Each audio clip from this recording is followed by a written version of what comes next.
भासे जना भुवरी दीक्षा देऊनि जो जगतिया दीक्षा देऊनि जो जगतिया बद्धास हो उद्धरी बद्धास हो उद्धरी वाणीने वदता भागवती कथा वाणीने वदता भागवती कथा व्यासा प्रती भासला व्यासा प्रति भासला तो हा गुरु श्री जनार्दन असा तो हा गुरु श्री जनार्दन असा पाटांगणी शोभला पाटांगणे शोभला सद्गुरुनाथ महाराज की जय. हरे नमः. ब्रह्मोवाच कालं कर्म स्वभावञ्च मायेशो मायया स्वया आत्मनिर्दृशया प्राप्तं विभूषु रूपा ददे. भगवान वेदव्यास वर्णन करून सांगू लागले आणि शुकाचार्य राजा परीक्षितीला सांगतात. सूत शौनकादिकाचा संवाद हा पूर्वीपासूनच चालू आहे आणि सूत शौनकादिकाच्या संवादात शुकाचार्य आणि राजा परीक्षितीच्या संवादामध्ये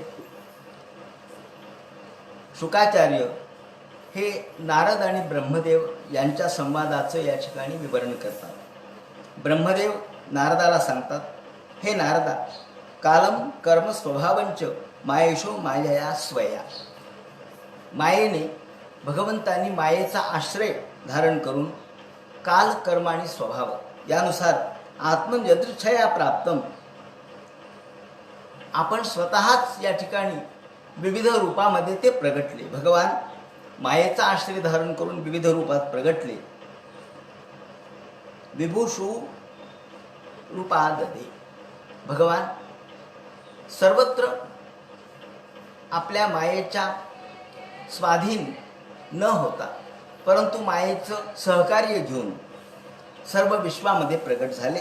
आपलं स्वरूप या ठिकाणी प्रगट केलं. या ठिकाणी आपलं स्वरूप कसं प्रगट केलं? ज्याप्रमाणे आपण एक माणूस सुरुवातीला एकच असतो, नंतर तो लग्न करतो तेव्हा ते दोघं होतात परंतु दोघांचा संसार सुरू होतो. नंतर मुलं होतात. आता हे त्याला मुलं झाले, मुली झाल्या. ह्या मुली आणि मुलं हे याचेच स्वरूप आहेत का नाही? तसा विचार केला तर हे याचेच स्वरूप आहे. या ठिकाणी एकाच व्यक्तीचे हे मुलं आणि मुली आहेत, म्हणजे त्याचे गुणधर्म त्यामध्ये आलेले आहेत असं त्याचा अर्थ आहे. गुणसूत्र त्यामध्ये आलेले आहेत. मुलामध्ये आणि मुलीमध्ये त्याच व्यक्तीचे गुणसूत्र, गुणधर्म, स्वभाव हे आलेले असतात. हे जसं आपण आज अनुभवू शकतो त्याप्रमाणे भगवंत हा आपल्या स्वरूपाला विविध रूपामध्ये प्रगट करतो आणि आपल्या स्वरूपातील ज्ञान, आपल्याजवळचं ज्ञान आपल्याजवळ ठेवून तो सर्व विश्वामध्ये विविध रूपामध्ये प्रगट होतो. विभूभूषु रूपाददे, तो विभूषित होतो, वेगवेगळ्या रूपामध्ये विभूषित होतो. याप्रमाणे कालात गुण व्यतिकर हा परिणाम स्वभावतः. आणि आपण बघितलं की परिणाम स्वभावतः, परिणाम म्हणजे परिवर्तन. हे परिवर्तन हा स्वाभाविक गुण आहे. बदल हा स्वभावाचा गुण आहे. बदल हा निसर्गाचा गुण आहे. त्याप्रमाणे या बदलानुसार परिवर्तन होत गेलं आणि परिवर्तनानुसार या विश्वाची उत्पत्ती होत गेली. आता विश्वाची निर्मिती कशी झाली हे सांगताना भगवंतांनी मायेचा आश्रय घेतला.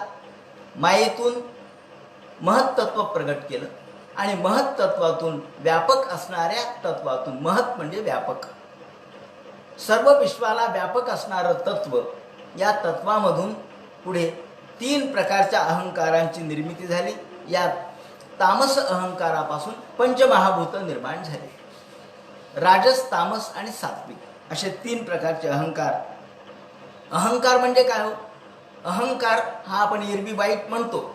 वाईट कधी म्हणतो? जेव्हा आपल्याला तो बाधक ठरतो तेव्हा वाईट असतो. जेव्हा आपण मे हे माझं, ते माझं, ते माझं म्हणून सगळे गोष्टी गोळा करतो आणि त्यामध्ये आपण लिप्त होतो, तो अहंकार बाधक आहे. आता सूक्ष्म विवेचन जर करायचं झालं तर अहंकृती हा मूळ स्वभाव धर्मच आहे माणसाचा. अहम, मी आहे. कोणालाही विचारा, त्याला विचारा बरं, तुम्ही नाहीत का हो? हा, असं कसं? मी आहे ना. म्हणजे अस्तित्व ही भावना अहंकारातूनच आलेली. मी आहे. अहम कृती म्हणजे हम म्हणजे अहम, मी. ही अहंकृती म्हणजे हंकृती आणि हंकृती म्हणजे मी. आता लेखक जेव्हा लिहितो, कलाकार जेव्हा कला निर्माण करतो, तेव्हा सुद्धा त्याला एक प्रकारचा अहंकारच असतो. पण हा अहंकार त्याला विसर्जित करावा लागतो. आणि म्हणून जेव्हा तो आता मला हे लिहायचंय, आता इथं किंवा एखादा पंडित जेव्हा सांगतो की आता मी तुला ज्ञान सांगतो, आता इथे मी आला की नाही हो? आला ना हो. मग मी सोडून आता तुला आपोआपच ज्ञान कळेल असं होत नाही ना. अथ शिक्षाम प्रवक्ष्यामी, आता मी तुला शिक्षा देतो. शिक्षा म्हणजे ज्ञान. मग वृद्धिरादायचं या ठिकाणी व्याकरणाचं सूत्र. मग हे सूत्र सांगताना कुणीतरी सांगतंय ना. मग व्यास महर्षी सुद्धा जेव्हा महाभारत लिहितात तेव्हाही त्यांना काहीतरी मला लिहायचंय ही इच्छा होती. भागवत जेव्हा लिहिलं तेव्हा सुद्धा नारदाने सांगितलं की तुम्ही हे वर्णन केलं नाही, तुम्ही कृष्णचरित्र गा. आणि त्याने गायला सुरुवात केली किंवा सांगायला सुरुवात केली, लिहायला सुरुवात केली. कोणताही लेखक हा काहीतरी इच्छेनेच लिहितो, काहीतरी प्रवृत्तीनेच लिहितो. मला आता लिहायचंय असं म्हणून तो लिहितो. मला आता चित्र काढायचं म्हणून तो चित्र काढतो. मला आता गाणं म्हणायचं म्हणून तो गाणं म्हणतो. म्हणजे अहंकाराशिवाय कोणतीच प्रवृत्ती शक्य नाही. मग या ठिकाणी या अहंकारामध्ये 3 प्रकार केले. एक सात्विक अहंकार, दुसरा राजस अहंकार आणि तिसरा तामस अहंकार. जो सात्विक अहंकार आहे तो बाधक नाही. लेखकाच्या मध्ये असलेला अहंकार हा सात्विक स्वरूपाचा. ज्ञानेश्वरांनी जेव्हा ज्ञानेश्वरी लिहिली किंवा सांगितली तेव्हा तिथं माझ्या सत्यवादाचा तप म्हणून ज्ञानेश्वरी लिहिली. आणि माऊली म्हणतात की माझा मराठाची बोलू कवतके, परी अमृतातीही पैदेशी जिंके, ऐसी अक्षरेची रसिके मेळवीन. आता हे काय हो? मी अशा प्रकारचे अक्षर निर्माण करील की जी अक्षरांच्या मध्ये रसाळता असेल. आणि या रसाळतेचं वर्णन त्यांनी करताना जीभ आणि कान यांच्यामध्ये भांडण लागेल. कारण जीभ ही गोडीचा विषय चाखणारी आहे आणि कान हा शब्दाचा विषय चाखणारी. शब्द कानाचा विषय आणि गोडी हा जिभेचा विषय. पण माझे शब्दच एवढे गोड असतील की कान म्हणेल माझ आहे, कारण ते शब्द आहेत ना. आणि जीभ म्हणेल माझ आहे, कारण ते गोड आहे. म्हणून इंद्रिया लागे कळंबा एकमेक. याप्रमाणे शब्द तरी विशो श्रवणाचा, पण परी रसना म्हणे हा रसूची आमुचा. याप्रमाणे ज्ञानेश्वर माऊलींनी जी या ठिकाणी भूमिका प्रगट केली ही अहंकाराची नाही का हो? आहे ना. माझा मराठाची बोलू कवितिके, इथं अहंकारच आहे. पण हा अहंकार बाधक नाहीये. त्याला आपण अभिमान म्हणतो. त्याला आपण अस्मिता, अहंकार हे जे शब्द आहेत हे जेव्हा बाधक असतात राजस तामस स्वरूपाचे तेव्हा ते बाधक होतात. पण जेव्हा सात्विक, कारण ज्ञानेश्वरी लिहून त्यांना काही मिळवायचं नव्हतं. ज्ञानेश्वरी लिहून त्यांना एकच करायचं होतं, ते म्हणजे हे ज्ञानेश्वरीचं समर्पण त्यांनी करताना शेवटी काय म्हटले हो? 18व्या अध्यायाच्या शेवटी काय म्हटलंय की ही ज्ञानेश्वरी मी जी लिहिली, ही जी भावार्थ दीपिका लिहिली, ती एक प्रकारचं कीर्तन होतं, एक प्रकारचं धर्मकीर्तन होतं. धर्मकीर्तन ते सिद्धी गेले. हे सगळं धर्मकीर्तन सिद्धीला गेलं. आता काही उरलं नाही, फक्त पायिक पण शिल्लक राहिलं. पायिक पण म्हणजे सेवकत्व. मी तुमचा पायिक आहे, मी तुमचा सेवक आहे, मी तुमची सेवा केली. आता सेवक जेव्हा भाव निर्माण होतो तेव्हा अहंकृती गळावी लागते. अहंकार सुरुवातीला असतो, कलाकृतीच्या निर्मितीच्या वेळेला असतो. पण अहंकाराचं विसर्जन करता आलं पाहिजे. कशामध्ये? सामाजिक दृष्टिकोनातून, सामाजिक सुखामध्ये. की हे मी जे केलं ते धर्मकीर्तन हे सिद्धी गेले, आता उरले ते पायिकपण. आता माझं फक्त काय उरलंय तर पायिक पण शिल्लक राहील. अनुरणिया थोकडा तुका आकाशा एवढा, असं जरी तुकाराम महाराज म्हणत असले तरी शेवटी तुका म्हणे उरलो उपकारा पुरता, ही पायीक पण आहे. इथे अहंकाराचं विसर्जन आहे. म्हणून अहंकार हे नेहमीच वाईट असतो असं नाही. हा मुद्दा या ठिकाणी लक्षात घेण्यासारखा आहे की अहंकार भगवंतांनी एका भूमिकेतून विश्वसृष्टी निर्माण केली, पण यात तामस अहंकारातून पंचमहाभूत, राजस अहंकार आणि सात्विक अहंकार. तेव्हा सात्विकतेमध्ये कुठलाही दोष नाही आहे. म्हणून तिथे अहंकाराचं समर्पण किंवा विसर्जन हे शेवटी होतं. म्हणून सोहंकारेती प्रोक्तो विकुर्वन् समभूत त्रिधा, वैकारिक, तेजस आणि तामस, द्रव्यशक्ती, क्रियाशक्ती आणि ज्ञानशक्ती रीती प्रभो. आता या 3 अहंकाराला त्याने 3 प्रकारात विभागलेलं आहे. कोणतं? द्रव्यशक्ती, क्रियाशक्ती आणि ज्ञानशक्ती. क्रियाशक्ती, द्रव्यशक्ती आणि ज्ञानशक्ती. आता साधं उदाहरण जर घ्यायचं झालं तर आपण जेव्हा लहान मुलगा असतो, हा लहान मुलगा, याच्यामध्ये द्रव्य मिळविण्याची शक्ती नाही, याच्यामध्ये ज्ञान नाही, पण क्रिया मात्र खूप आहे. लहान मुलगा अत्यंत क्रियाशील असतो आणि जेवढा तो क्रियाशील तेवढा तो हुशार, कारण त्याची हुशारी क्रियेतून प्रगटते. त्याला दुसरं प्रगट होण्यासाठी दुसरं साधन नसतं. म्हणून त्याची जी अतिरिक्त शक्ती आहे ती क्रियेच्या माध्यमातून प्रगटते. आणि आपण म्हणतो काय खोडकर पोरगा आहे हो. अहो, खोडकरपणा आहे म्हणून तो हुशार आहे. खोडकरपणा तो मद्दाड नाही आहे. तो खोडकरपणा हा हुशारीचं लक्षण आहे. त्याच्या बुद्धीमध्ये असलेली हुशारी खोडकरपणात प्रगटते आणि तो खोडकरपणा म्हणजे क्रियाशीलता. पण इथे कशाचा अभाव आहे? इथे ज्ञानाचा अभाव आहे आणि इथे द्रव्याचा अभाव आहे. बरं, तो वृद्ध झाला, 90 वर्षाचा म्हातारा झाला. या 90 वर्षाच्या म्हाताऱ्याजवळ ज्ञान आहे, कारण जन्मभर जे केलंय, संसार केलाय, प्रपंच केलाय, परमार्थ केलाय, ज्ञान ऐकलं, ते ज्ञान आहे. पण जागेवरून उठता येत नाही, क्रियाशीलता नाही. आणि आता तुम्ही काय पैसे काय मिळवणार? आता मी काय पैसे मिळवणार म्हणे, मी तर आता पेन्शनर आहे, काय पैसे मिळवणार? म्हणजे तो पैसा मिळू शकत नाही, त्याच्याजवळ द्रव्यशक्ती नाही आणि त्याच्याजवळ क्रियाशक्ती नाही, आहे ज्ञानशक्ती. म्हणून लहान मुलाजवळ क्रियाशक्ती आहे पण द्रव्यशक्ती नाही आणि ज्ञानशक्ती नाही. वृद्ध जखड म्हाताऱ्याकडे ज्ञानशक्ती आहे पण म्हाताऱ्याचा ऐकतो कोण?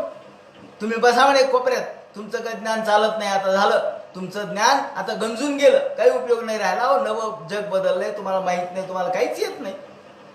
तो म्हणतो खरंय, माझ्या ज्ञानाचा काही उपयोग नाही, क्रिया तर करताच येत नाही आणि पैसाही नाही. पण तारुण्य ही अवस्था अशी आहे की ज्या वेळेला तुमच्याजवळ ज्ञान आहे, कारण तुम्ही शिकलेला आहे, तुमच्याजवळ क्रियाशक्ती आहे आणि तुमच्याजवळ द्रव्यशक्ती आहे. म्हणून तारुण्याचा काळ हा आपण सुकाळ मानलाय, हा वसंत काळ मानलाय. तारुण्याला जसा वृद्धाला अपकाल शब्द आहे, वृद्ध अपकाल. अपकाल म्हणजे वाईट काल, आपत्काल. बालपणामध्ये अज्ञानी अवस्था आहे, वृद्धावस्थेमध्ये क्रियाशीलत्व नाही, पण तारुण्यामध्ये क्रियाशीलत्व, ज्ञानशक्ती आणि द्रव्यशक्ती तिन्ही आहे. या तिन्ही गोष्टीचा प्रकर्ष, उत्कर्ष जर कुठं असेल तर तो तारुण्यामध्ये, यौवनामध्ये. म्हणून सगळी कामं त्या काळात आपण करतो, करावीत. हा या ठिकाणी सांगण्याचा उद्देश असा आहे की द्रव्यशक्ती, क्रियाशक्ती आणि ज्ञानशक्ती हे 3 शक्ती आहेत. या 3 शक्ती, ज्ञानशक्ती ही सात्विक आहे, क्रियाशक्ती ही तामस आहे आणि द्रव्यशक्ती ही राजस आहे. राजसपणा भोग, राजसपणा म्हणजे भोग, द्रव्य म्हणजे भोग, क्रिया ही तामसतेचा आविष्कार आहे आणि ज्ञान हे सात्विकतेचा आविष्कार आहे. म्हणून भगवंत ह्या तिन्ही शक्तीने प्रगटतो. त्याच्याजवळ ज्ञानही आहे, त्याजवळ क्रिया आहे आणि त्याच्याजवळ द्रव्यही आहे. याप्रमाणे तस्य मात्रा गुण शब्दो लिंगन यद दृश्य दृश्यो हो. आता अधिक सूक्ष्म विवरण करायला सुरुवात केली की पंचमहाभूत निर्माण झाले. पंचमहाभूत निर्माण झाले, पण पंचमहाभूताचं ज्ञान घेण्यासाठी तन्मात्रा पाहिजे. तन्मात्रा असल्याशिवाय ज्ञान होत नाही. तन्मात्रा म्हणजे त्याच्यामधली सूक्ष्म शक्ती. म्हणजे आपल्याला एखादा ढोबळ गोष्ट दिसते, आपल्याला मोबाईल दिसतो, पण मोबाईलच्या आतलं सिम कार्ड कुठे दिसतं? हे सिम कार्ड जे आहे मोबाईलच्या आतलं, ती त्याच्यातलं सूक्ष्म रूप आहे. ते असल्याशिवाय मोबाईल चालत नाही. मोबाईल बाहेरची गोष्ट आहे. तसं पंचमहाभूत बाहेरचे आहेत, पण पंचमहाभूतामध्ये असलेल्या प्रत्येक महत्भूताची एक एक तन्मात्रा आहे. जसं आकाशाची तन्मात्रा शब्द आहे. आकाश दिसतं, शब्द दिसत नाही. तो ऐकू येतो, पण तो दिसतो कुठं? तो प्रत्ययाला येतो. आकाश याचा मूळ जर धर्म कोणता असेल तर शब्द गुणकम आकाशम. शब्द हा आकाशाचा गुण आहे. गुण म्हणजे शब्द आकाश नसेल तर ऐकू येणार नाही. म्हणून आकाश हे त्याचं माध्यम आहे म्हणा. शब्द हे त्याचं मूळ स्वरूप आहे. शब्द हे तन्मात्रेचं स्वरूप आहे. याप्रमाणे प्रत्येक महाभूताच्या एक एक तन्मात्रा म्हणजे सूक्ष्म रूप. सगळ्यात शेवटचं रूप म्हणजे सूक्ष्म रूप. आकाशामध्ये शब्द हे त्याचा गुण आहे. त्याचप्रमाणे नभसोथ विकुर वारणात मग स्पर्श गुणोन्निदा. स्पर्श गुण हा वायूचा आहे. अनिल म्हणजे वायू. शब्द हा आकाशाचा गुण आहे, तर स्पर्श हा वायूचा गुण आहे. म्हणजे वायू जेव्हा सुटेल समजा वारा, तेव्हा आपण म्हणतो वारा सुटला. पण एरवी वारा नाही का? एरवी सुद्धा आहे. कशावरून?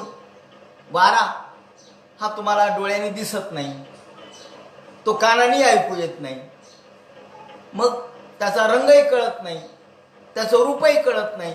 हे तर त्याचं वैशिष्ट्य आहे. यांनी द्रव्यगुण वैशिष्ट्यामध्ये सांगितलंय की वारा किंवा वायू हा रूपरहित स्पर्शवान वायू, असं त्याचं त्या ठिकाणी व्याख्या केलेली आहे. की वायू म्हणजे काय? तर रूपरहित, ज्याला रूप नाही पण स्पर्श आहे. मग गार वारा, गरम वारा हा आपल्याला कळतो. कशाला कळतो? तर त्वचेला कळतो. त्वचेला स्पर्श, स्पर्श म्हणजे त्वचा. स्पर्शाला आपल्याला वायू कळतो. डोळ्याने वायू दिसत नाही, रंग कळत नाही, रूप दिसत नाही, उंच गोल लांबट असा काही वायू नाहीये. मग वायू कसा आहे? तर रूपरहित आहे, पण स्पर्श वायूने कळतो. म्हणून स्पर्श हा वायूचा गुण आहे. जसा शब्द हा आकाशाचा गुण आहे, तसा स्पर्श हा वायूचा गुण आहे. याप्रमाणे जलाचा गुण, वायूचा गुण, आकाशाचा गुण, अग्नीचा गुण, तेजाचा गुण. तेजाचा गुण रूप आहे. डोळ्यांनी आपण दिवा पाहतो, रूप हे डोळ्यांनी पाहतो. पण रूपाचं सूक्ष्म म्हणजे तेजाचं सूक्ष्म रूप काय असेल तर रूप आहे. रूप म्हणजे सौंदर्य या अर्थाने नाही. रूप म्हणजे आम्हाला दृष्टीला जे दिसतं ते दृक् प्रत्यय ज्याचा येतो. आणि म्हणून तर आपण डोळ्याला म्हणजे प्राणप्रतिष्ठेमध्ये डोळ्याला तूप लावण्याचं कारण काय? प्राणप्रतिष्ठा जेव्हा आपण करतो मग प्राणानाम प्रतिष्ठा भवती म्हणून यम रम लम रम शम सम सम म्हणून आपण प्राण प्रतिष्ठा करतो. ही प्राण प्रतिष्ठा करताना डोळ्याला तूप लावण्याचं काय कारण आहे? तर डोळ्यामध्ये तेज आहे आणि ही तेजस्विता प्राणाची आहे. तेज म्हणजे अंतरंगातला जो प्राण आहे तो प्रथम डोळ्याच्या माध्यमातून प्रगटतो, तो तेजस्वी तेज. ही प्राणाची तेजस्विता डोळ्यामधून प्रगटते. म्हणून डोळ्याला तूप लावणे ही संकल्पना आहे. म्हणजे तिथे प्राण आला असं गृहीत धरलं जातं. असुनी ते पुनरासु चक्षुम पुनः प्राण मेह मिहो विधत्तम. हे मीना आपल्या अंतःकरणामध्ये जे वेगवेगळे पंचविषय आहेत, त्यापैकी ते विषय ज्याच्या आधारावर चालतात तो प्राण आहे. आणि म्हणून जो पश्चिम म्हणून या प्राणाला अंतःकरणामधल्या प्रगट करण्याचं काम डोळे करतात. डोळे तेजस्वी आहेत. ही तेजस्विता त्यातून प्रगटते. म्हणून आपण डोळ्याला तूप लावतो. त्याप्रमाणे डोळ्याला जसं आपण दिव्यामध्ये तूप घालतो आणि मग दिवा तेजस्वी होतो. दिव्यामध्ये तूप घातलं नाही म्हणजे स्नेह घातला नाही तर दिवा तेजस्वी होणार नाही, तो निस्तेज होतो. दिवा सुद्धा तूप घातलं तरच तेजस्वी होतो, नाही तर निस्तेज होतो. म्हणून आज्यम साज्यम त्रिवर्ती संयुक्तम वन्यरा योजितम मया. आज्य म्हणजे तूप. म्हणून या वराह परमात्म्याचं जे वर्णन केलेलं आहे या 3ऱ्या स्कंधामध्ये वराहावर परमात्म्याचं प्रगटीकरण केलंय आणि ते वर्णन करताना यज्ञरूप वराह स्वरूप सांगितलंय. त्याचे सगळे अवयव यज्ञाच्या पात्रांचं वर्णन तिथे केलंय. तिथे डोळ्यामध्ये तुमच्या तूप आहे असं म्हटलंय. तुमच्या डोळ्यामध्ये तूप आहे. हे भगवंता तुमचे डोळे घृतमय आहेत, तुपाने युक्त आहेत, अर्थात स्नेहयुक्त आहेत. म्हणजेच डोळ्यामध्ये असलेली तेजस्विता ही तुपाने पाजळते. म्हणून या ठिकाणी रूप हा अग्नीचा गुण मानला. त्यानंतर पृथ्वीचा गुण हा कोणता? पृथ्वीचा गुण हा गंध आहे. तत्र गंधवती पृथ्वी. पृथ्वी कशी आहे तर गंधवती आहे. गंध म्हणजे सुवास, पण नुसता सुवास म्हणजे गंध नाही. सुवास असो दुर्गंध असो हा पृथ्वीचाच गुण आहे. हा गुण सूक्ष्म रूपामध्ये पृथ्वी कुठे आहे? वराह परमात्म्याने जेव्हा पृथ्वीचा शोध घेण्यासाठी समुद्रात उडी मारली तो पृथ्वीचा शोध कसा घेतला तर गंध म्हणजे वास. या वराहाला वास फार लवकर येतो. म्हणजे वराहाची घ्राण शक्ती फार तीव्र असते. म्हणून तर वराहाची योजना केली पृथ्वी आणण्यासाठी. जलामधून पृथ्वीचं उद्धारण करण्यासाठी वराहाची योजना केली. कारण तो घ्राणेंद्रिय त्याची फार पक्की असतात, सूक्ष्म असतात. त्याचा वास घेण्याची क्षमता त्याची अधिक आहे. आणि वास हा पृथ्वीचा गुण आहे. गंध गुणकम, गंध हा पृथ्वीचा गुण आहे. तत्र गंधवती पृथ्वी असं वर्णन केलेलं आहे. पृथ्वी ही गंधवती आहे. म्हणून गंधामध्ये पृथ्वी राहते. आपण जर असं म्हटलं की फुलाला सुगंध मातीचा असं आपण म्हणतो. फुलाला सुगंध कुठला आहे हो? हे वेगवेगळे फुलं आहेत. मग ते पारिजातकाचं फूल वेगळं आहे, कमळाचं फूल वेगळं आहे, गुलाबाचं फूल वेगळं आहे, चमेलीचं वेगळं आहे. त्याचप्रमाणे बाकीचे फुलं आहेत. हे सगळे सुगंधी आहेत का नाही? हो आहेत. मग कमळाच्या फुलाचा वास वेगळा, गुलाबाचा वेगळा, चमेलीचा वेगळा, जाईचा वेगळा, जुईचा वेगळा, पारिजातकाचा वेगळा. हे वेगवेगळे वास कुठून आले? पृथ्वीतूनच आले. पृथ्वी एकच आहे पण वास भिन्न झाले, त्याचे सुगंध भिन्न आहे. भिन्न भिन्न सुगंध हे पृथ्वीतून निर्माण होतात. चंदन कुठून आलं? पृथ्वीतूनच आलं. मग चंदनाला तर सुगंध आहे. चंदनाचा सुगंध लिंबाच्या झाडाला नाही येत. लिंबाच्या झाडाला कडूपणा आहे आणि चंदनाला सुगंध आहे. कुठून आला? पृथ्वीतूनच आला. कारण पृथ्वीचा मूळ गुण गंध आहे. तत्र गंधवती पृथ्वी. म्हणून आपण जर म्हटलं की गंध हा पृथ्वीचा गुण असल्यामुळं फुलामध्ये जो गंध आहे ती सुद्धा पृथ्वीचं स्थान आहे. म्हणजे पृथ्वी फुलात राहते असं जर म्हणलं तर ती चूक नाहीये. पृथ्वी फुलात कशी राहिलो? एवढी मोठी पृथ्वी. हो, पृथ्वी मोठी आहे पण पृथ्वीचं तत्वगंध आहे ना ते फुलात आहे.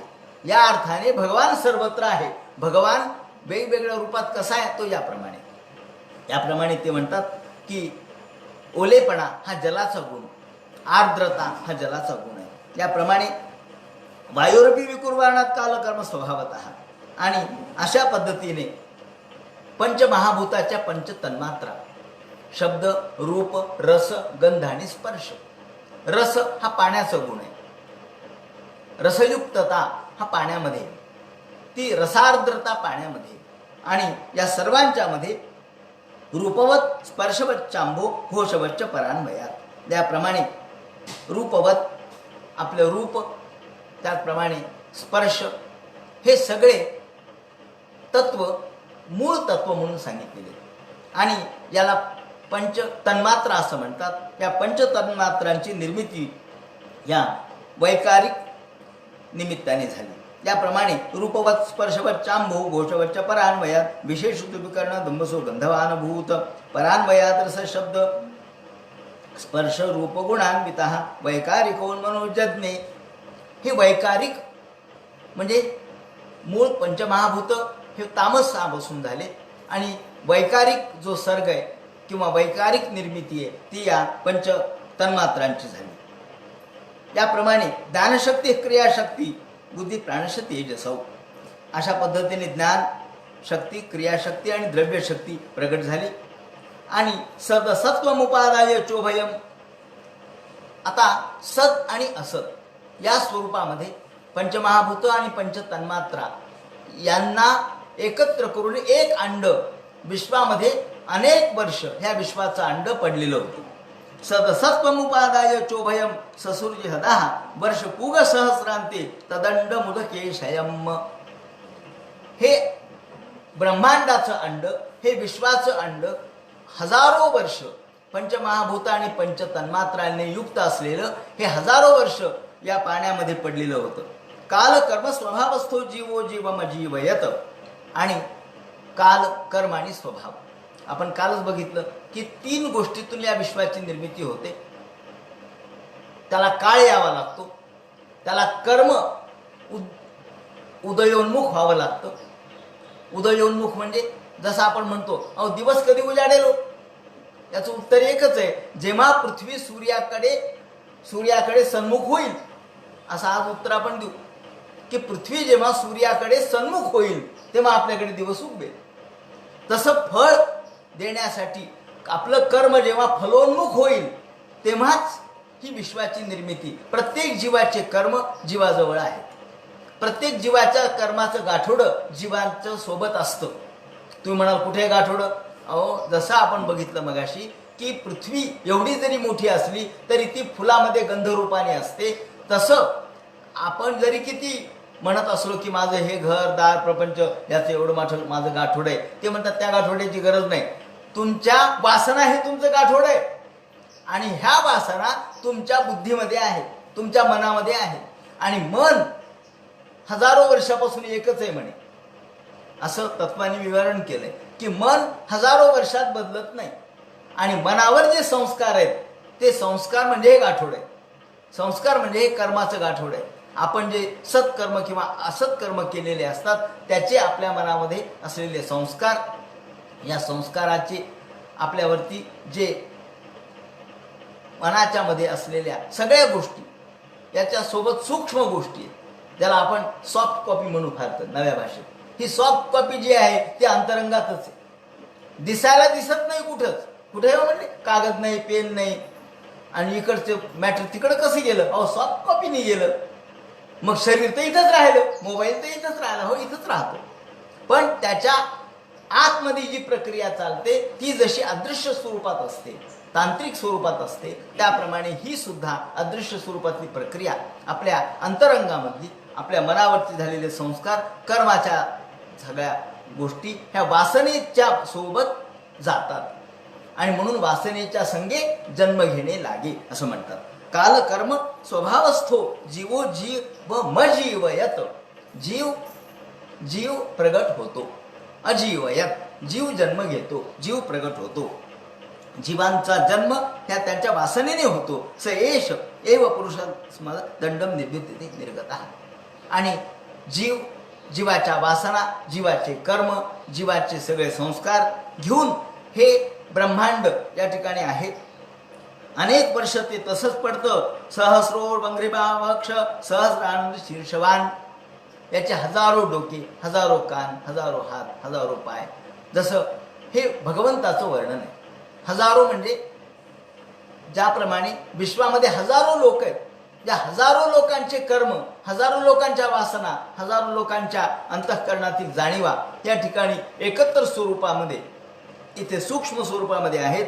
आणि या सगळ्या वासना घेऊन हे ब्रह्मांडाचं अंड जे पाण्यामध्ये आहे हजारो वर्ष राहतं. आणि भगवान सुद्धा यस्ये हा वयवैर लोकान कल्पयन्ति मनीषिणः. आणि भगवंताला मग वाटतं की अरे किती वर्ष झाले हे पडले म्हणे, यांच्यामधून आता यांना बाहेर काढा, यांचे कर्म भोगण्यासाठी यांना प्रवृत्त करा, यांचा जन्म होऊ द्या. आणि मग भगवंताची इच्छा झाल्याबरोबर त्यांच्या इच्छेप्रमाणे कट्यादिवीरत सप्तबोर्धम जगनादिभी भगवंतापासून हे सगळं निर्माण होतं. त्याच्या कटी तटापासून म्हणजे कमरेपासून भगवंताच्या 7 पाताळांची निर्मिती कमरेपासून खालच्या पायापर्यंतच्या भागातून होते. वरच्या भागातून 7 स्वर्गांची निर्मिती होते. अतल, सुतल, वितल, तलातल, महितल आणि पाताल याची निर्मिती पायापासून. आणि पुढे 7 स्वर्ग, हे 7 भूलोक, भोरलोक, जनोलोक, तपोलोक आणि सत्यलोक. या सत्यलोकापर्यंतची निर्मिती वरच्या भागापासून होते. पुरुषस्य मुखम ब्रह्म क्षत्रमेतस्य बाहवाः. त्या भगवंताच्या व्यापक स्वरूपाच्या, विराट स्वरूपाच्या, हजारो हात पाय असलेल्या भगवंताच्या मुखापासून ब्रह्मक्षेत्रमेतस्य ज्ञान प्रगट होतं. ज्ञान देणारी ज्ञानवंत प्रगट होतात आणि बाहूपासून रक्षण करण्यासाठी क्षत्रियांचा जन्म होतो.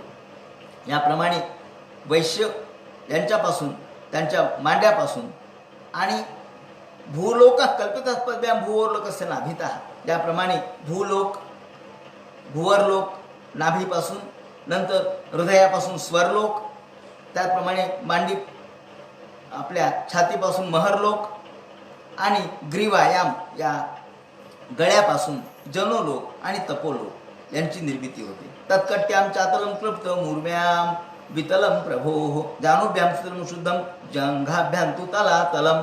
याप्रमाणे भगवंताच्या या व्यापक सर्वश्रेष्ठ असलेल्या विश्वात्मक स्वरूपाच्या पासून या विश्वाची निर्मिती होते. या ठिकाणी ही विश्वनिर्मितीचं सूक्ष्म स्वरूप सांगताना त्यांनी ब्रह्मदेव सांगतात, हे नारदा, वाचाम वह्निर्मुखम क्षेत्रम छंदसाम सप्तधातवा. आता वाचा ही मुखामध्ये आहे. वाचा म्हणजे वाणी. ही मुखामध्ये. वाचाम वह्निर्मुखम क्षेत्रम छंदसाम सप्तधातवा. 7 छंद. गायत्री. गायत्री म्हणजे मूळ वेदामध्ये 7 छंद सांगितलेले आहेत. या 7 छंदामध्ये गायत्री एक महत्त्वाचा, 32 अक्षर आहेत त्याचे. त्यानंतर उष्णीष आहे. त्याप्रमाणे गायत्री, उष्णिक, त्याप्रमाणे जगती, अनुष्टुप, बृहती, पंक्ती असे 7 छंद आहेत. म्हणून गायत्री, उष्णिक, अनुष्टुप, बृहती, पंक्ती, त्रिष्टुप, जगती असे 7 छंद हे सर्वात श्रेष्ठ मानलेले आहेत. या 7 छंदातून वाणी प्रगटली. ही वाणी 7 छंदातून प्रगटली. पण ही वाणी कुठून प्रगटली? तर वाचाम वह्निर्मुखम क्षेत्रम. वाचा हे कोणाचं क्षेत्र सांगितलंय? वह्निर्मुखम. वह्नी म्हणजे अग्नी. अग्नीचं ठिकाण वाचा आहे, वाणी आहे. याचा अर्थ काय हो? म्हणजे शब्दशः अर्थ असा आहे की वाचा वह्निर्मुखम क्षेत्रम. शाब्दिक अर्थ तो कोणी सांगत, पण शाब्दिक अर्थातलं तात्विक सूक्ष्म स्वरूप काय, यातून काय सुचवायचंय. वेद हे नुसते शब्दाने कळत नसतात. वेदाचा अर्थ हा समजून घ्यावा लागतो. उदाहरण सांगतो मुद्दाम. वेदाचे अर्थ कसे समजून घ्यावे, तर उदाहरण असं आहे की एक गृहस्थ होता. या एका गृहस्थानी फार श्रीमंत होता तो. पण एवढ्या श्रीमंतीचं काय करावं? मुलं तर लहान लहान आहेत. मग आपण जर त्याचा मृत्यूपंथ जवळ आला, मृत्यूकाळ जवळ आला, पण मुलांना काहीच कळणार नाही. म्हणून जुन्या काळामध्ये काही बँका वगैरे नव्हत्या. म्हणून याने आपल्या जवळचं सगळं धन घेतलं आणि ठेवून दिलं. आणि एक चिठ्ठी लिहून ठेवली. काय चिठ्ठी लिहून ठेवली? चिठ्ठी अशी लिहिली की धन महादेवाच्या घुमटात आहे. लिहिली चिठ्ठी. आणि तो ग्रस्त निवर्तात. तो गेल्यानंतर त्यांची मुलं होते, 4 मुलं. त्या मुलांनी त्याचं सगळं कृत्य केलं आणि बिचारे वाऱ्या वाऱ्या फिरू लागले. घर नाही, दार नाही. लोक म्हणायला लागले, का हो म्हणले, तुमचे वडील एवढे श्रीमंत होते, एवढा पैसा गोळा केला, कुठे ठेवला हो म्हणले त्याने पैसा? पहा म्हणले कुठे ठेवला असेल. पाहिलं, सगळं म्हणले पाहिलं. लादण्या पाहिल्या, कपाटं पाहिले, सगळे त्यांचे ठिकाणं पाहिले. जिथं बसत होते तिथं खोदलं, काही सापडलं नाही. म्हणले नाही नाही, असं नाही होणार म्हणले. आहे म्हणलं तुमच्याकडे धन. वर्ष, 2 वर्ष, 3 वर्ष झाले. त्याच्या वडिलांचे एक जुने मित्र एकदा त्यांच्या भेटीला आले आणि आल्यानंतर त्याला बोलू लागले, का हो म्हणले, तुमची दुर्दशा झाली, पण तुमचे वडील खूप श्रीमंत होते. हो म्हणले, होते म्हणतात लोक, खूप सोनं नाणं खूप होतं म्हणले, ते ठेवलंय कुठं? ते म्हणले, काही कळत नाही. काहीतरी लिहिलं वगैरे असेल ना म्हणे, कुठे चिठ्ठी चपाटी. काय नाही लिहिलं म्हणले. एक चिठ्ठी लिहिली. काय लिहिली म्हणे? चिठ्ठी लिहिली. चिठ्ठीमध्ये असं लिहिलंय म्हणे की हे धन महादेवाच्या घुमटात आहे, महादेवाच्या मंदिराच्या घुमटात आहे. मग पाहिलं का म्हणले घुमटात? हो ना म्हणले, पाहिलं. महादेवाचं मंदिर गावाच्या बाहेर होतं, त्याचं घुमट फोडला, घुमटात काही निघालं नाही म्हणले. अरे अरे अरे, आता मी काय कशासाठी सांगतोय की वेदाचं तात्पर्य कसं जाणावं. या ठिकाणी घुमटामध्ये धन काही सापडलं नाही. मग काय खोटं लिहिलं का म्हणले त्यांनी?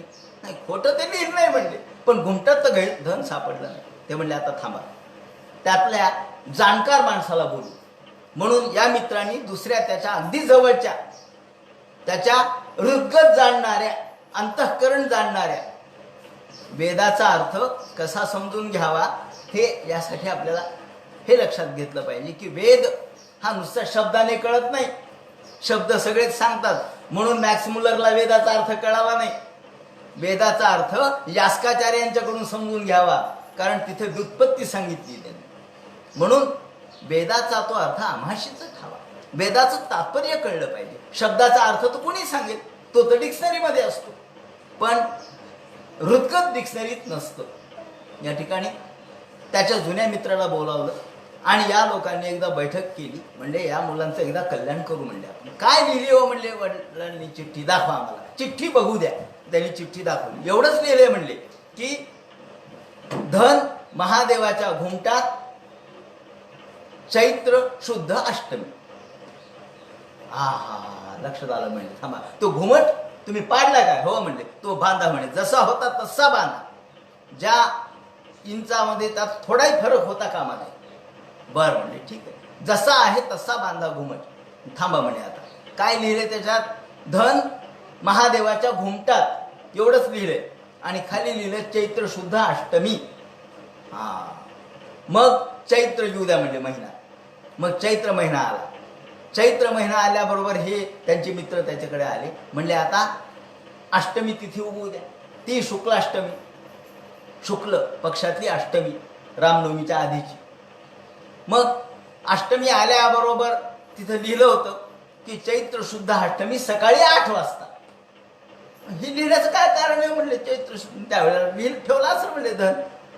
म्हणले चैत्र शुद्ध अष्टमी आली का सकाळी फावडे घेतले, कुदळ घेतलं, 4 लोक घेतले सोबत. म्हणले चला आता मी सांगतो तुम्हाला. हे 2 जण जाणकार तिथे गेले आणि बरोबर 8 वाजले का म्हणले घड्याळात बघा. 8 वाजता जिथे त्या घुमटाची सावली पडली तिथे खोदलं. तिथे खोदल्याबरोबर पहिल्या कुदळीला खंड आवाज आला. अरे बाप रे, हंडाच निघाला सोन्याचा. का बरं? चैत्र शुद्ध अष्टमी सकाळी 8 वाजता. वेदाचा अर्थ असा आहे. म्हणून वेदाचा अर्थ त्या घुमटात धन म्हणजे काय? घुमटात नाही ठेवलं ते काय वेडा होता का घुमटात ठेवायला आणि असं लिहून ठेवायला? घुमटात धन आहे, पण ते धन कसं शोधावं हे आपल्या बुद्धीने शोधलं पाहिजे. म्हणून वेद हा भगवंताचे निश्वसित आहेत. निश्वसित म्हणजे अंतःकरणातून बाहेर पडलेत. ते त्याच्या हृदगत आहे. ते हृदगत समजून घ्यायला मॅक्स मुल्लर उपयोगाचा पडत नाही. कारण मॅक्स मुल्लरला आधी संस्कृत यायला पाहिजे. संस्कृतलं त्याच्यातलं सूक्ष्म ज्ञान कळायला पाहिजे. त्यातली भाषा काय नुसती भाषा असते का? भाषेमध्ये शब्दार्थ नसतो, इंगितार्थ असतो, सूचितार्थ असतो, सूक्ष्मार्थ असतो, व्यंग्यार्थ असतो. हे सगळे अर्थ कळल्याशिवाय भाषा कळत नाही. म्हणून या ठिकाणी सांगायचं तात्पर्य असं की वन्हेर्मुखम वाचा. वाचा म्हणजे आपली वाणी, ही वन्हीचं मुख आहे. या ठिकाणी वन्हेर्मुखम क्षेत्रम.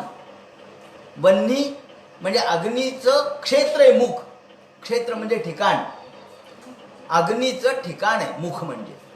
आणि म्हणूनच जरा वेगळ्या शब्दात सांगायचं तर जेव्हा आपल्यातला अग्नी निघून जातो तेव्हा तोंडात अग्नी टाकावं लागतं.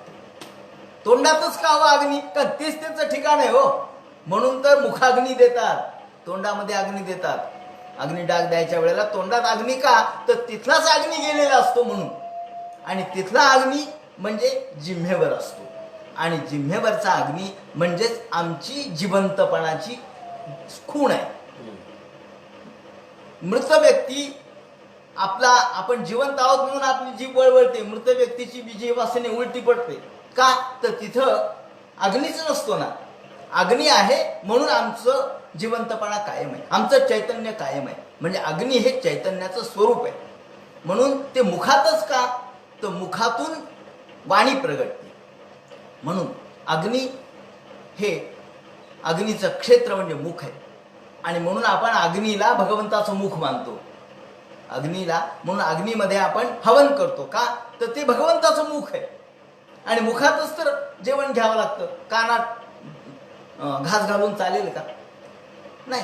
कानात घास घालून चालणार नाही, नाकात घास घालून चालणार नाही. घास तोंडातच घालायला पाहिजे, कारण तोंड हेच त्याचं क्षेत्र आहे, ठिकाण आहे. क्षेत्र म्हणजे ठिकाण आहे. वाचाम वन्यर्मुखा क्षेत्र. वाचा ही याच मुखातून प्रगटते. आणि म्हणून आपण बोलताना जपून बोलावं लागतं. नाहीतर एक आधी कोणा शब्द गेला की भांडणं सुरू होतात. आग लागते, आग. आग म्हणजे भांडणं. भांडण लागतं, आग पेटते. आणि या एका भांडणाने, एका काडीनं सगळं घर जळून जातं. एका शब्दाने आपण बघितलं ना, भल्या भल्याशी लाविला बट्टा अशी ही थट्टा. ही थट्टा कुणी कुणी केली याचं वर्णन केलेलं आहे, की अशी थट्टा कुणी केली की ज्यामुळं सगळ्या कुळाला बट्टा लागला. अहो, द्रौपदीने थट्टा केली, नुसतं हसली काय, आंधळ्याचा मुलगा आंधळा म्हणली काय, आणि महाभारत युद्ध झालं काय? का? एका गोष्टीमुळं. म्हणून वाचेवर नियंत्रण पाहिजे. म्हणून ते म्हणतात की वाचा, या वाचेवर अग्नी बसलेला आहे. तो कधी पेट घेईल सांगता येत नाही. म्हणून ईश्वराने किंवा निसर्गाने काय योजना केली आहे की जिथं अग्नीचं ठिकाण आहे तिथं पाणी ठेवलंय. पाणी म्हणजे जीभ ओली पाहिजे ना. जीभ ही तर अग्नीचं ठिकाण आहे, पण तिथं पाणी ठेवलंय पुन्हा, म्हणजे ती थंडही असली पाहिजे, नाही तर पेट घेईल. म्हणून अग्निर वाचा मुखम क्षेत्रम. अग्नी हे वाचेमध्ये अग्नीचं क्षेत्र आहे. अग्नी तत्व वाचेत आहे, म्हणजे वाणीत आहे. आणि वाणी आपण नियंत्रित ठेवली पाहिजे. म्हणून आपण म्हणतो की रसना जिंकली म्हणजे सगळं जिंकलं. जितम सर्वे जितम रसे. रसना जिंकली म्हणजे सगळं काही जिंकलं. कारण अग्नी हा आपल्यातलं तत्व आहे, मूळ तत्व आहे, चैतन्य तत्व आहे. या अग्नीची उपासना म्हणून सुरुवातीपासून सांगितली. वाचाम वन्यर्मुखम क्षेत्रम. वाचा हे शब्द अग्नीचं क्षेत्र असल्यामुळं शब्दाला आपण जपून वापरलं पाहिजे. शब्दाचा उपयोग जपून केला पाहिजे.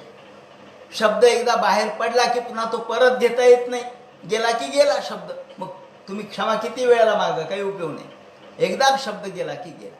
तसा हा अमोघ असलेला शब्द हा अग्नीचं ठिकाण आहे.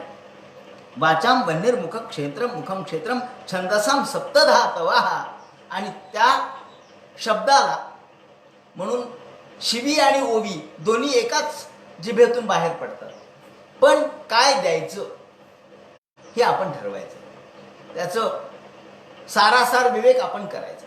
म्हणून शिवी दिली की भांडण होईल, आणि ओवी जर प्रगट केली तर त्यातून काव्य निर्माण होईल. म्हणून त्यांनी त्याचं वर्णन केले की छंदसाम सप्तधातवा. या जिभेचा उपयोग, या जिम्हेचा उपयोग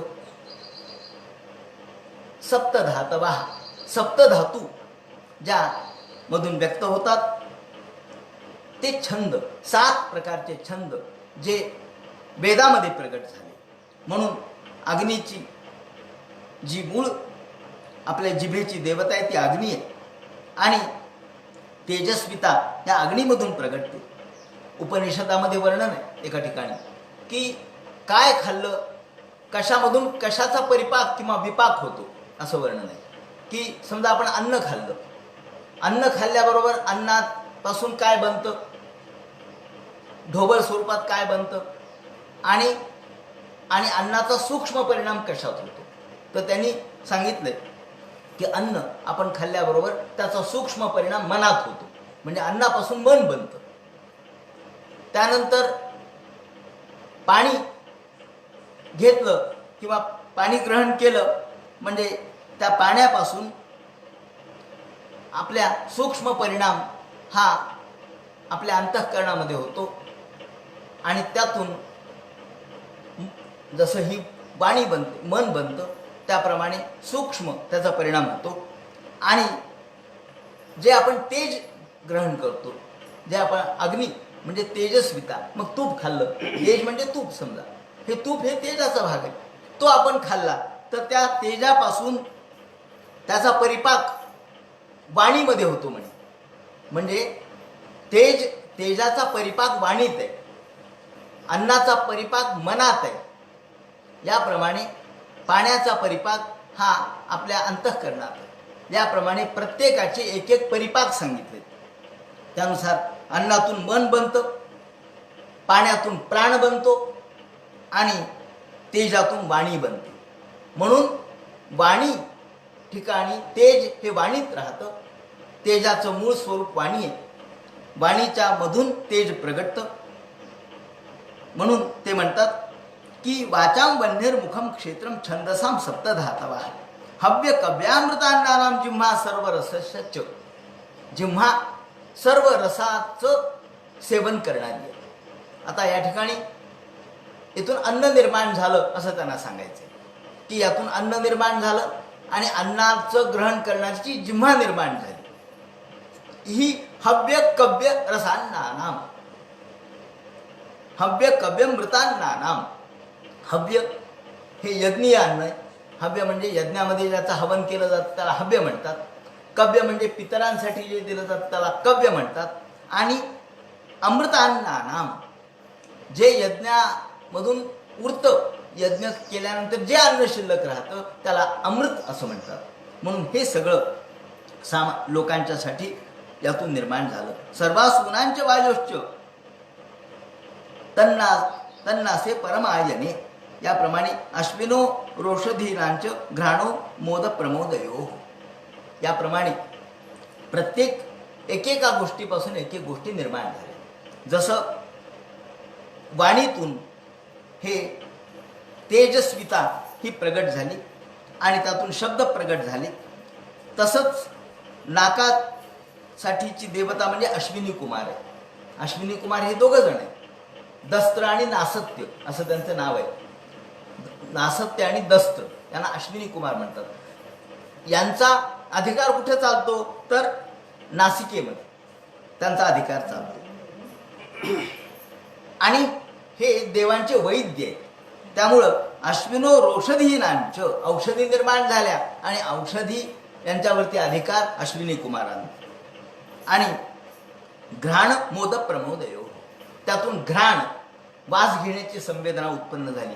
म्हणजे या ठिकाणी सांगितलंय काय तर अवयव, अवयवाची देवता आणि त्यांचं कार्य हा मुद्दा आहे. अवयव कोणता? अवयव आहे जीभ, त्याची देवता कोणती? अग्नी, तिचं कार्य रस घेणे. दुसरं वर्णन आहे ते नाकाचं.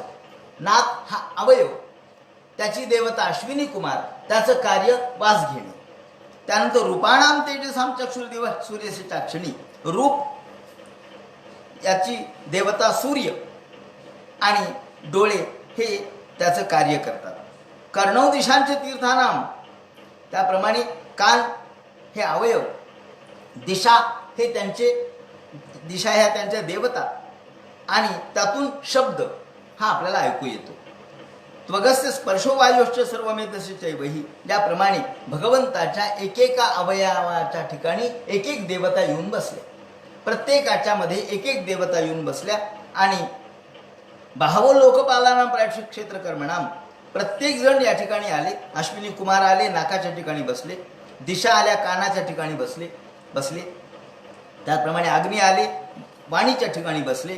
आणि त्वग म्हणजे त्वचेच्या ठिकाणी वायू हा स्पर्श आहे. आपण मगाशी बघितलं की रूपरहित स्पर्शवान वायू, तो स्पर्श जाणीवेमध्ये बसला. आणि अपाम वीर्यस्य सर्गस्य पर्जन्यस्य प्रजापते हे, याप्रमाणे उपस्थ या ठिकाणी प्रत्यक्ष ब्रह्मदेव हे प्रजा उत्पन्न करणारे बसले. आणि हिंसायाम निर्ते मृत्यू हा देखील आला, तो गुदाच्या ठिकाणी बसला. निवृत्ती ही त्याची देवता आहे. निवृत्ती जसं आपण दक्षिणाच्या पलीकडची जो कोपरा आहे त्याला निवृत्ती म्हणतो, ही निवृत्ती ही मृत्यूची देवता आहे तिथे. आणि ही आपल्या शरीरामध्ये गुदाच्या ठिकाणी आहे. त्यामुळं हिंसायाम निवृत्ते मृत्योर निरयस्य गुदस्मृतः परारभूते धर्मस्य तरवंष्टात पश्चिमा. याप्रमाणे नदी समुद्र हे अंगातल्या नाड्या आहेत आणि उदरम विदतम पुसामृते मनसः पदम. मनसः पदम, भगवंताच्या ठिकाणी मन प्रगट झालं ते हृदयाच्या ठिकाणी, याची देवता चंद्र आहे. म्हणून चंद्रमा मनसो जाता, भगवंताच्या मनापासून चंद्र निर्माण झाला असं वर्णन आहे. भगवंताच्या डोळ्यापासून सूर्य निर्माण झाला, चंद्र मनातून निर्माण झाला. धर्मस्य तो भ्याम, धर्म हा त्यांचा समोरचा भाग आहे आणि अधर्म ही पाठ आहे. तुम्ही म्हणाल का हो देवाजवळ अधर्म सुद्धा आहे का? पाठ आणि पोट हे एकाच वस्तूचं आहे ना, एकाच वस्तूची पाठ आहे त्याचंच पोट आहे. तसंच भगवंताचे धर्म हे त्याचं पोट आहे आणि अधर्म ही त्याची पाठ आहे. आम भवान म्हणजे कोणत्या अर्थाने अधर्म ही पाठ आहे, हा सुद्धा जरा सूक्ष्म विचार करण्यासारखा विषय आहे. की पाठ कशामुळं, तर आपण म्हणतो ना की माझ्याकडे यांनी पाठ केली म्हणजे माझ्याकडे लक्ष दिलं नाही, अर्थात माझ्यावर कृपा केली नाही. आपण म्हणतो वारा पाठीमागून आहे का समोरून आहे, म्हणजे वारा हा जर आपल्या सोबत असेल तर आपण पुढे जातो, पण आपल्या पाठीवर वारा किंवा या पंचांगामध्ये आपण एखाद्याकडे गेलो की मला गावाला जायचे, माझं काम होईल का नाही, मग चंद्र कोणत्या ठिकाणी कोणत्या नक्षत्रावर हे बघून सांगता येतं. चंद्र जर पाठीवर घेऊन निघालं तर काम होत नाही. चंद्र पाठीवर घेऊन निघालं मग म्हणजे पाठ म्हणजे तुमचं काम न होणे अशुभ. म्हणून चंद्र पाठीवर घेऊन निघाला, चंद्र डावीकडे असेल काम होत नाही, चंद्र सन्मुख आहे काम होणारच. एक तर्क, चंद्र उजव्या बाजूला आहे काम होणारच. याप्रमाणे नक्षत्रावर हे अवलंबून आहे आणि कोणत्या दिशेला जायचं याच्यावर अवलंबून आहे. याप्रमाणे पाठ म्हणजे अशुभत्व, म्हणजे शुभ आणि अशुभ शेवटी एकाच नाण्याचे दोन बाजू आहेत. चांगला आणि वाईट एकाच नाण्याच्या दोन बाजू आहेत. धर्म आणि अधर्म एकाच नाण्याच्या दोन बाजू आहेत. एका ठिकाणी असा प्रश्न उपस्थित केला आहे परीक्षित महाराजांनी की का म्हणले देव हे असमानपणाने का वागले, असं पुढे तो प्रश्न आहे. मला वाटतं तो 7व्या स्कंदात किंवा 6व्या स्कंदात तो प्रश्न असा विचारलाय त्यांनी अष्टमस्कंदामध्ये की देव हे सुरांच्या बाजूनी आहेत, म्हणजे देवांच्या बाजूनी आहेत आणि असुरांच्या विरोधात कशामुळं. खरं म्हणजे देवाला तर सगळे समानच पाहिजेत, राक्षसही समानच पाहिजेत आणि देवही समानच पाहिजेत. मग देव असमान झाले का, याचं उत्तर त्याने असं दिलंय की नाही, तुम्ही जर देवाला विन्मुख झाला तर देव तुम्हाला विन्मुख आहे. त्या ठिकाणी यांना अमृत का मिळालं नाही, अष्टमस्कंदातला संदर्भ आहे, यांना अमृत का मिळालं नाही असा जेव्हा प्रश्न विचारला तेव्हा त्यांनी उत्तर दिलेलं आहे की हे सगळे असुर देवाला विन्मुख होते. नारायण परांमुखा हा असा शब्द आहे. नारायणाला परांमुख होते, परांमुख मध्ये विन्मुख. विन्मुख म्हणजे नारायणाकडे पाठ केली, मग पाठ केल्यावर तुम्हाला कसं मिळेल. म्हणून तुम्हीच देवाकडे पाठ करू नका, देवाकडे पाठ करून बसू नका, अर्थात चांगल्या गोष्टीकडे पाठ करू नये. म्हणून नारायण परांमुखा, तुम्ही जर नारायणाशी परांमुख झालात तर तुम्हाला मिळणार नाही कुठलीच गोष्ट. अमृत का मिळालं नाही याचं उत्तर तिथे दिलंय त्यांनी की देव सगळ्यात सारखाच आहे हो. सूर्य उगवलाय आणि आपण सूर्याकडे पाठ करून बसलो आणि मला सूर्यच दिसेना म्हणे. सूर्याकडे पाठ केल्यावर सूर्य कसा दिसेल. तुम्ही सन्मुख व्हा तुम्हाला दिसेल. चूक तुमची आहे, सूर्याची नाही. म्हणून चूक देवाची नाहीये, तुमची आहे.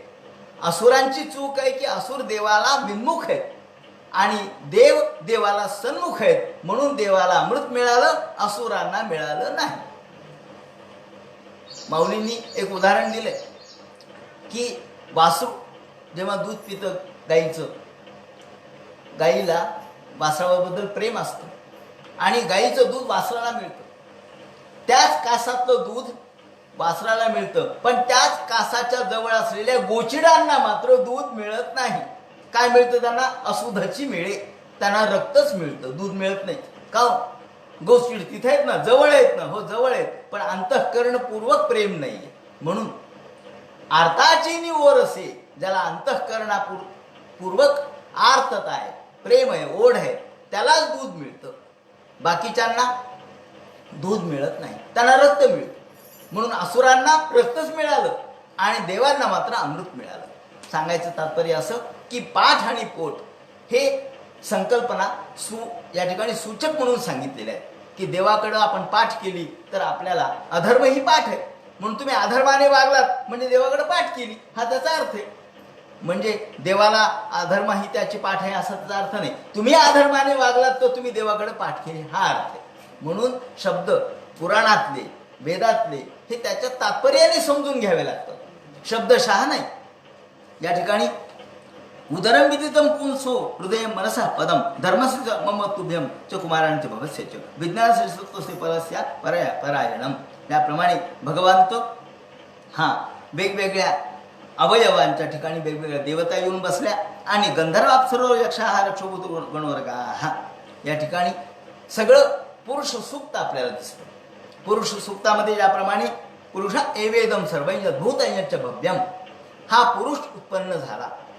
हे ईश्वर हा हजारो हातांचा, हजारो पायांचा, हजारो डोळ्यांचा प्रगट झाला आणि हा प्रगट झाल्याबरोबर एतावानस्य महिमा तो जायांश पुरुष, याचा महिमा एवढा अलौकिक होता की हा महिमा सर्व जगाला दिसला आणि या सर्व भगवंताच्या अवयवामध्ये प्रत्येक देवता येऊन बसल्या.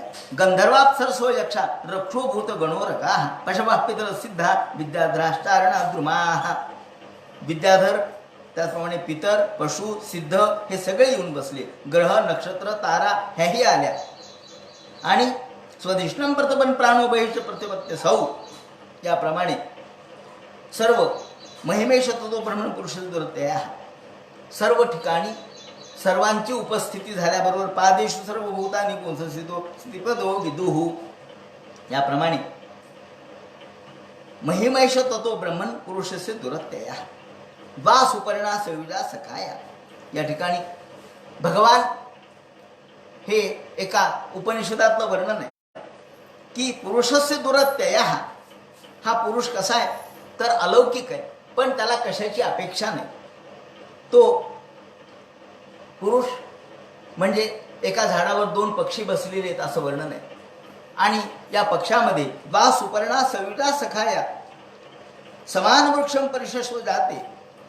एकाच झाडावर दोन पक्षी बसलेले, एक पक्षी म्हणजे जीव आहे आणि दुसरा पक्षी म्हणजे शिव आहे. जो जीव आहे तो पिप्पल फलांची अपेक्षा करणार आहे, तो फळाची अपेक्षा करणार आहे आणि तयोन्य पिप्पलास्वाद, तो पिप्पलाचा आस्वाद घेण्यास फळाच्या अपेक्षेने तो त्या ठिकाणी बसलाय. आणि दुसरा मात्र फळाच्या अपेक्षेच्या शिवाय निरीच्छ आहे, त्याला कुठल्याही फळाची अपेक्षा नाही. जो सापेक्ष आहे त्याला फळाची अपेक्षा आहे तो जीव आहे आणि जो निरपेक्ष आहे तो शिव आहे.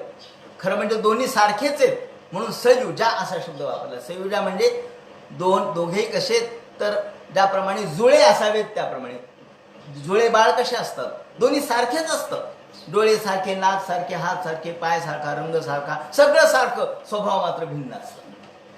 म्हणून सगळं सारखं आहे. सयुजा सखाया, ते सयुज आहे, सारखेच आहे, पण फरक कोणता आहे? एक फळाच्या अपेक्षेचा आहे आणि दुसरा निरपेक्ष आहे. एक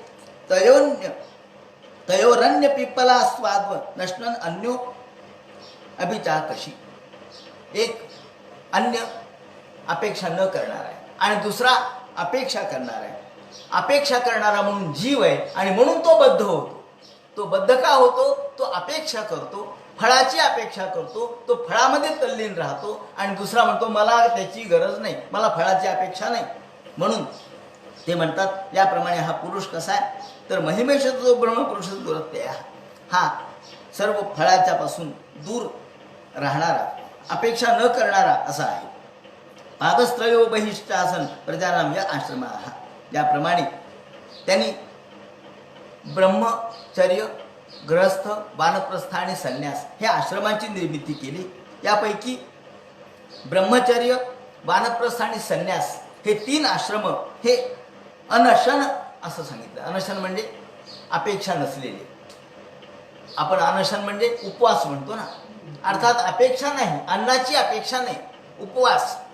आणि फक्त एकच गृहस्थाश्रम अशन म्हणजे खाण्याची अपेक्षा करणारा, अर्थात संसाराची अपेक्षा करणारा.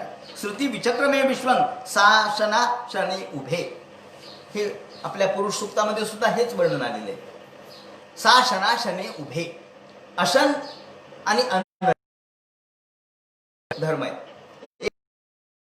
साशन अर्थात संसाराच्या उपभोगाचा, आणि दुसरा धर्म आहे निरुपभोगाचा.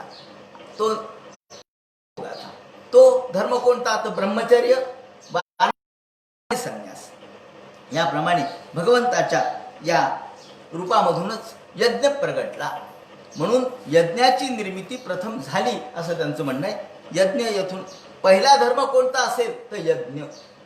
यातून पहिल्यांदा काय जन्माला आलं? ब्रह्मदेव सांगतात नारदाला, जेव्हा हा पुरुष प्रगटला, या पुरुषांच्या मध्ये सगळे देवता येऊन बसल्या, तेव्हा पहिल्यांदा काय जन्माला आलं तर इति समृत संभार पुरुषावयवैरहम यज्ञेन यज्ञम यजंत देवास्तान धर्माणि प्रथमान्यासन तेहनाकम महिमान सचंत यत्र पूर्वये साध्या संती देवाः. हा यज्ञ जन्माला आला.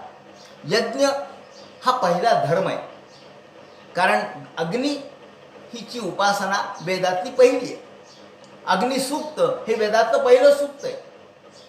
म्हणून अग्नी हा वेदातला पहिला शब्द आहे.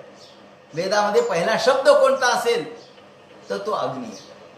गणेश नाहीये, ईश्वर नाहीये, महालक्ष्मी नाहीये, मग अथ सुद्धा शब्द नाहीये. अग्नी हा शब्द, हा अग्नी शब्द अग्निसूक्तात आला, तो वेदातला पहिला शब्द. म्हणून अग्निमीळे पुरोहितम यज्ञस्य देवमृत्युजम होतारम रत्नधातमम अग्नि पूर्वेभि ऋषिभि ऋज्यो नूतनैरुता सदेवाम एह बक्षती. हा देवापर्यंत जाणारा, हा देवाकडे घेऊन जाणारा मार्ग आहे. सदेवाम एह बक्षती अग्निना रैमश्नवत पोषमेव दिवे दिवे. हा अग्निमधला तेजस्विता, ही अग्निमध्ये ती तेजस्विता मला प्राप्त व्हावी म्हणून अग्नीची उपासना सांगितली. अग्नि हा क्रतू आहे. अग्नि पूर्वे ऋषी ऋषी, हा पूर्वीपासूनचा ऋषींनी आचरलेला धर्म आहे. आणि त्या अग्निमधून रई म्हणजे मला लक्ष्मी प्राप्त होते, मला तेजस्विता प्राप्त होते, मला सर्व प्रकारच्या सिद्धी प्राप्त होतात, आणि हा देवाकडे जाणारा मार्ग आहे. म्हणून अग्नी हा सर्वात, अग्नीची उपासना सर्वात पहिल्यांदा आणि सर्वात श्रेष्ठ मानलेली आहे. यजन आणि याजन म्हणजे अग्नीमध्ये हवन करणे. म्हणून अग्निमधला अग्नी हा देवापर्यंत जाणार आहे, देवाकडे घेऊन जाणार आहे. हा अग्नीचं मुख, अग्नी हा देवाचं मुख मानलंय, आणि म्हणून अग्नी हा ईश्वराचं स्वरूप आहे. या दृष्टीने हा पहिला धर्म आहे. जगात कोणताही धर्म नाही, हे धर्माचं वर्णन या ठिकाणी हिंदू धर्म, ख्रिश्चन धर्म, मुस्लिम धर्म असं नाहीये. हे फार नंतर निर्माण झाले. खरा धर्म म्हणजे जगाची संधारणा करणारा, विश्वाची धारणा करणारा, विश्वाला कायम ठेवणारा म्हणून धर्म. विश्व ज्यामुळे कायम राहतं, धारणा धर्म इत्याहो. धारणामुळे धर्म असं सांगितलंय. धारणा म्हणजे स्थिती, प्रतिष्ठा, राहणे. धर्म, धर्मावर विश्व टिकून राहतं. म्हणून हा धर्म कोणता आहे तर यज्ञ. हा यज्ञ धर्म अग्नीची उपासना करणार आहे. म्हणून हा पहिला यज्ञ हा धर्म सांगितला. इति समृत संभार पुरुषावयवैरहम तमैव पुरुषम यज्ञम तेनैव यजमीश्वरम. म्हणून यज्ञ हा पहिल्यांदा निर्माण झाला. ब्रह्मदेवानी यज्ञ हा पहिला धर्म आहे आणि तो ईश्वरापासून निर्माण झाला हे या ठिकाणी नारदाला सांगितलं. आता यानंतर ब्रह्मदेव नारदाला विश्वमी निर्मिती कशी केली, मी कसा भ्रमित झालो, आणि मग भगवंताची स्तुती केल्यावर मला विश्वनिर्मितीची प्रेरणा कशी झाली, यातून विश्वाची सर्व विश्व जगत सृष्टी मी कशी निर्माण केली याचं जे विवरण करतील तो सगळा उद्या सांगण्यात येईल. हरे नमः. कुंडली गवर्धे हर विठ्ठल. सीताकांत स्मरण जय जय राम. पार्वतीपते हर हर महादेव. श्रीमज्जनार्दन.